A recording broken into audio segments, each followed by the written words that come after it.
First, let's take a quick look at the main functional areas of the software.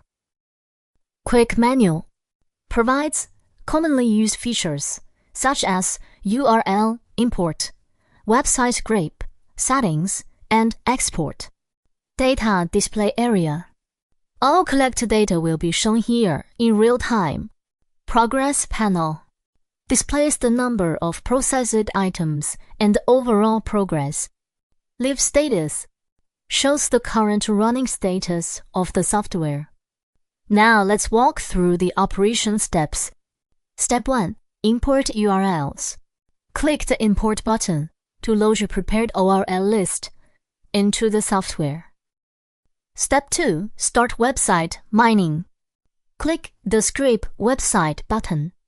The program will automatically visit each website and deeply scan both the main pages and sub-pages to extract contact information. The entire process is fully automated and requires no manual intervention.